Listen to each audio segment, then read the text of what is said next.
All right, let's look at the code. We're going to start, and I'm going to switch over to Visual Studio. And this code, by the way, it is in GitHub. If you go to nuget.org and search for Blazor MVC, there's a link to the project in GitHub, so you can download this exact solution. I mean, this is Blazor MVC with in some embedded samples. So I'm going to show you the WebAssembly.NET 6 sample. The others just have a little differences in Blazor, but as far as the use of the framework, it's the same. So let's see. We'll start just how the application starts up. So every Blazor component has been separated into a controller and a view. And if we look at the packages, it's not a package in this project because we actually have the Blazor MVC as a project right here. It's not that big. I'm not going to go through the exact code, but it doesn't even have a nested namespace. It literally is not that big. So, look in it and look through how it's implemented and have fun. But let's look at the usage first. It starts up. By the way, you know what? I am going to start up the application, just run it so you can see kind of what it does. And it's running. All right, running right there. That's good. And the browser that it opened. Oh, it actually opened here. All right. So if I go home, what can you do that? Add another child. This is one of the things we'll explore. And notice this. So we have some complex different behavior where I'm actually embedding multiple instances of the counter component. And each one, look, is in fact very independent. But then each one is also updating a time element, which you saw.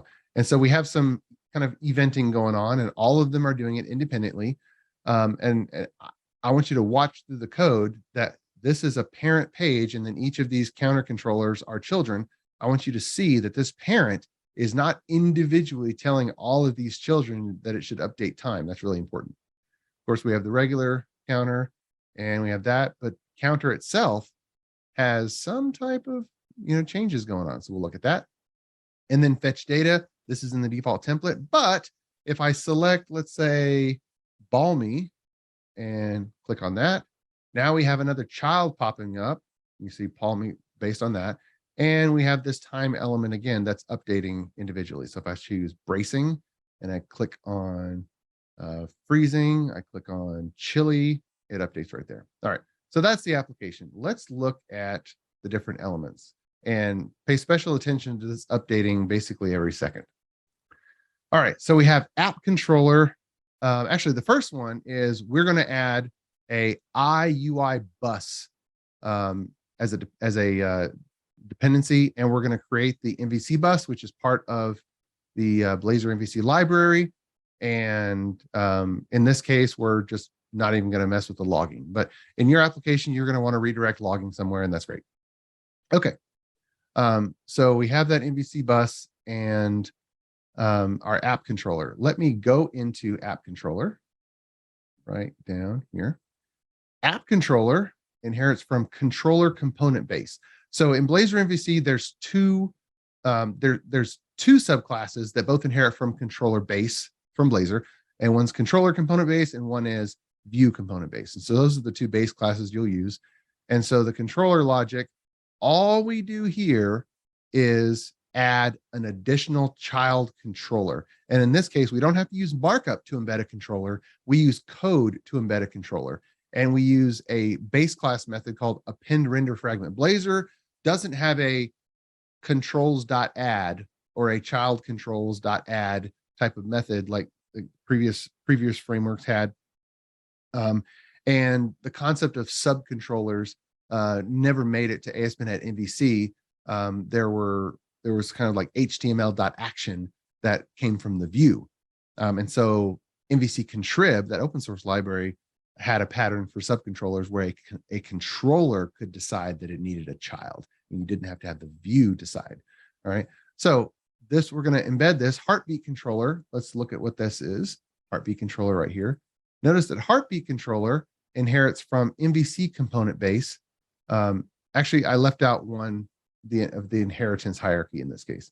Let me just show you this code. All right. So controller component base inherits from MVC controller base, I'll dive into here, which inherits from the Microsoft component base. Okay. And you can look at the code. I'm not going to, a lot of this is just logging and making sure that all the events are available. And the big intelligence here is how to use Blazor's render fragments to embed the view into the controller and how to modify building the render tree. That's a little bit tricky. You don't want to have that in your application code. That's why we put it in the library. Okay, so heartbeat controller inherits from one level down base class. Why? Because it doesn't have a view. It doesn't care about a view. In this case, for this responsibility, we don't need any markup. We need a component to be in the screen, alive in the screen, but there's no need to have anything visual. And therefore, we're not placing it in a certain spot. It just has to be somewhere in the render tree doing something. And what is this doing? It's just doing a timer. It's doing a timer for 1 second, which is 1,000 milliseconds. And all it's doing when it's invoked is bus.notify. Bus has a few methods. One is notify, and the other is get listeners. Get listeners handles queries or commands, because we can get the listeners, which gives us listener of t array, and then the bus can iterate through. Okay. All right.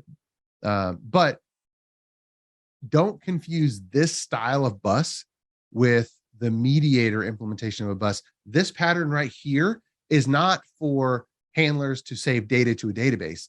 This is a user interface bus. This is only for the UI. Okay, look, and the interface UI bus. This is only a bus between all the components that are alive on a particular screen. So don't get it confused with the different type of bus that you would put on handlers to actually save to a database, go to web services, talk to other applications.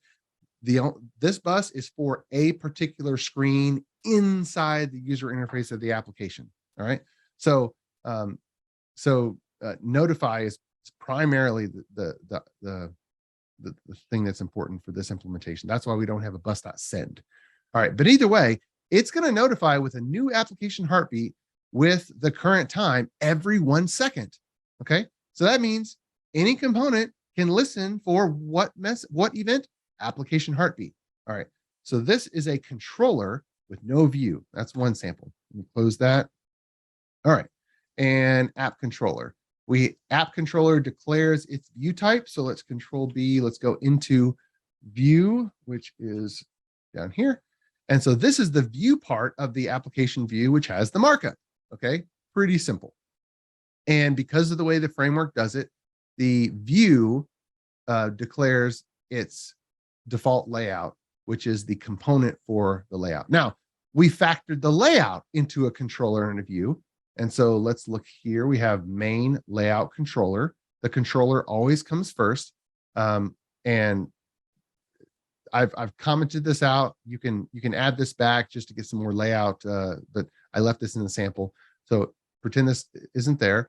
And of course, this type of controller inherits from the layout controller component base, which is specifically for layouts, and has a main layout view. If you want to put some logic inside your layout controller for behavior, and you can do that by just using one of the regular Blazor events. No big deal. Okay, so main layout view, this is the markup. Okay, and for the example, if the layout wants to declare any number of places to put additional things, additional components, then this is the pattern that you use render fragment. So body is already there for you, but if you want to have any number of them, they can go there, and that's the pattern that you use. All right, so that's how the layout happens.